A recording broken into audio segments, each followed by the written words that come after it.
Hi everyone, welcome to my channel. Today I'm going to show you how to make tent cards in Design Space using the print, then cut function. So let's get started. Okay, so what I've done here is just open up Design Space and logged in and clicked on new for a new project. Now, one of the first things we want to do is click on images and do a search for tent card. You'll have a few different cards come up. Of course, that Hello Kitty one was cute, but it was $3. So we're trying to look for a free template that's going to be pretty easy to use to make our card. So let's go with this one. Click on it and click Insert Images. As you can see, it's huge. So what I'm going to do is zoom out a little bit here. And this is the envelope for the card, because this is being used as a tent card in the traditional sense of giving a card to someone. So the first thing you want to do here is ungroup, because we don't need the envelope. Select the envelope and just hit delete. Now you're going to see, since I clicked ungroup, it let me slide this base layer away from the design. Once again, we don't need this design, so we're going to select it and hit delete.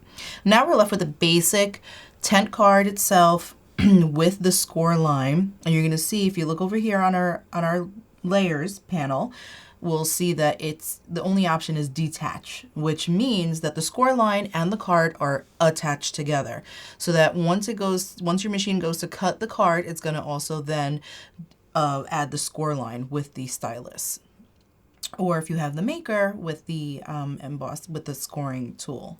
So first thing I'm going to do here is resize. So what I have found to be a good size is 4.25. We can unlock it here, because of course it's going to keep aspect ratio, and 3.5. Okay, and we can make this a little bit. We'll zoom in here and slide it over. I'm going to make this white.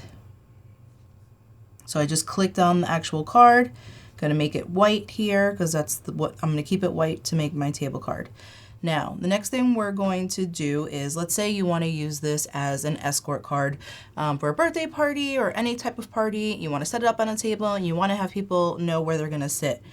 So what I'm going to do first is click on here, so my canvas has the grid lines.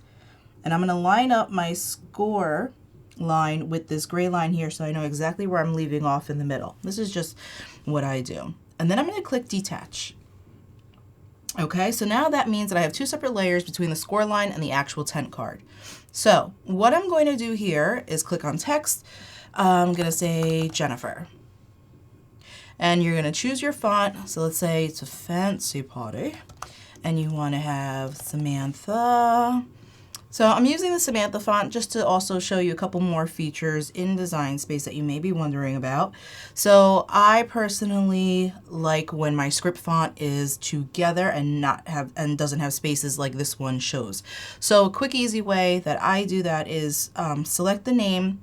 And you can do this with any script font. Most times I find that if I set the letter space to -1, it comes together perfectly. Sometimes it doesn't, like this, where it's a little too together. All you do is click on your up arrow to reduce that space. Or I should say increase the space between the letters, so you get it's not as on top of each other. And there we go. I'm happy with that. Let's say I'm happy with that except for the J, which I feel like it has a little too much distance. So what you could do is click on Advanced here, click on Ungroup to Letters. Now each letter is separate, and which allows you to shift them around. So I'm just going to slide this over a little bit, and I think that spacing looks better. So now what I'm going to do is select the whole name and click on Weld. So now, as you see, it went from all those separate letters into one whole name that's going to cut or print, whatever you choose, all together. So now that I have the name, we're going to use an escort card. So I want to have table 1, but let's just say I want to use a different font. So what I'm going to do here is choose a different font. So let's go with Bertham.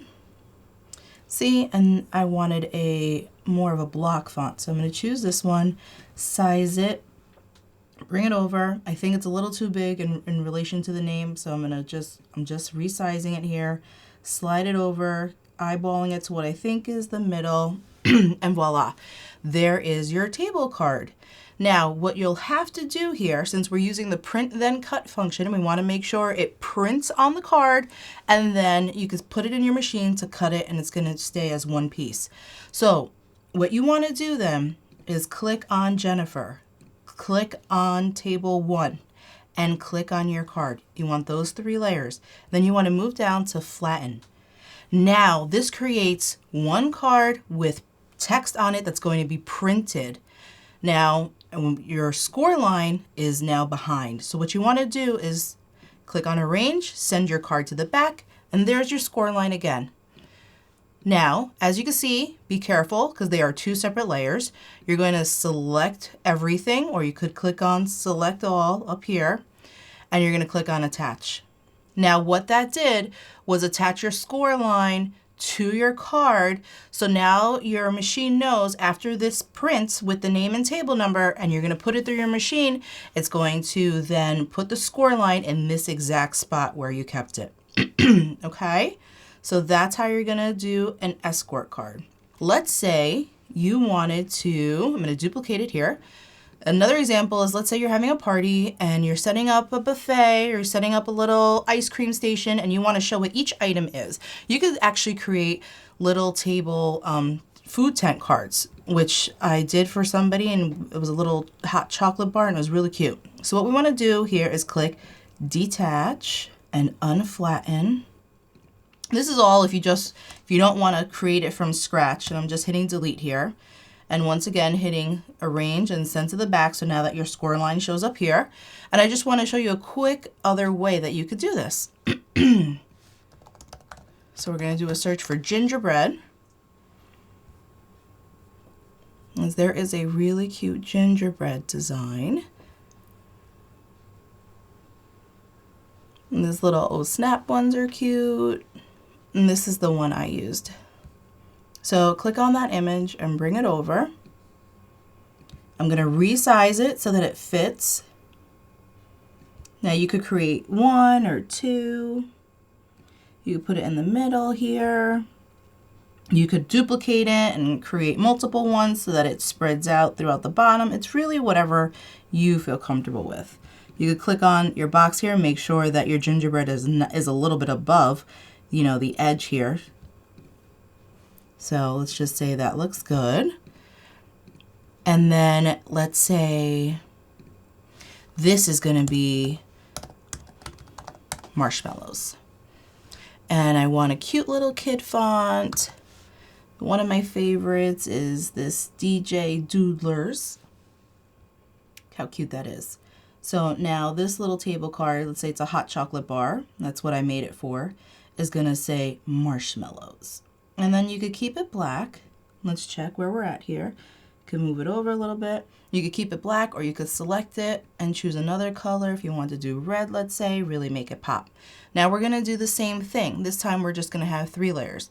Well, a little bit more because gingerbread has a few. So we're going to make sure we select all 3 of the gingerbread layers. And how you select multiple layers is you hold shift and then click. So I'm going to hold down shift and make sure that I have those 3 layers and that I have marshmallows. I clicked it over here, and then click on your main card. Okay, so now I've got all my layers selected. The card was down here, and once again, hit flatten. Now, flatten means just that it's going to turn your cutting into a print, then cut. And as you can see, it's changed it here. It's print, it's cut, print and cut function.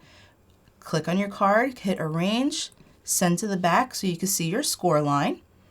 And once again, make sure you select everything and your score line, click attach, and there you go. Now you're going to have a tent card that's going to print marshmallows and your little gingerbread design, and then once it's done, it will then put your score line. So that's how we do it. And if you want to make them a little bit bigger, the way these are going to fold, they're going to be about the size of, business cards standing up. If not, if you want to make them a little bit bigger, you could always make them a little bigger, and you could get creative with these. In terms of, I think the print then cut function really gives you a lot of flexibility, really lets you do a lot of different designs. If not, you could always use the writing function if you want to have that kind of look. Really, there's a lot of options and they fit almost every occasion. Now let's send this. I'm going to send this to the mat. We're going to click on Make It. And as you can see, since I have two, it's fine. This is what it's going to look like on your mat, which means this is exactly what's going to print on your paper. So we're going to load our printer, we're going to print, and then run it through the machine. Okay, so here we have, you're going to select your machine, then you're going to send to printer. Now, the trick is here, the drop-down box lets you choose which printer you're going to choose. I usually don't add the bleed, so I uncheck that box. If you go and click print, whatever settings are on your printer is exactly what's going to print here. If you want to double check what your settings are on the printer before you print, then go ahead and click on, toggle on this Use System dialog. And what's going to happen is it tells you here, after you click that, it's going to appear behind your window. So you're just going to want to slide, you're going to hit print, and you're going to want to slide it down because the dialog box for your printer is going to show up behind. You see that? So let's say usually what I change, if anything, is I'll put mine on the best level on quality, and then I'll hit print, and that will go straight to your printer. So this is what it looks like printed. Fortunately, the 210 cards were the perfect size to be able to fit onto one 8.5 by 11 sheet. Then, as you can see, I loaded the stylus into clamp A. Then there's a blinking light telling me to load the mat, and then press go. So the black outline is what your machine is going to use to scan. So it's basically the guidelines telling the machine where the paper is lined up and gives it the measurements in terms of telling the blade exactly where to cut, and then from there being able to tell the stylus where to put the score line. Now once it's done with scanning, scoring, and cutting, it's going to now ask you to unload the mat. So you're going to press the arrow. So now the moment of truth is going to be taking it off your mat and making sure that it cut all the way through, which in this case, it did cut all the way through. So I'm happy that I chose the 80-pound setting because it definitely cut all the way through. I have nice clean lines and they easily came off of my mat. Now, as you notice, we've got the score line in the middle, and you're going to go ahead and you're going to fold right on your score line. And see, it's that simple. So I went ahead, folded it right on my score line. I mean, your imagination can really go wild with these and really add a cute little detail to your parties. Okay, everyone, I really hope you enjoyed that video and found it useful. If you go ahead and try this project on your own, I would love to know in the comment section. If you have any questions, please also let me know in the comment section. Make sure you like my channel, subscribe, and hit that notification button so you know the next time I post a video. All right, everyone, thank you so much for joining me. Bye-bye.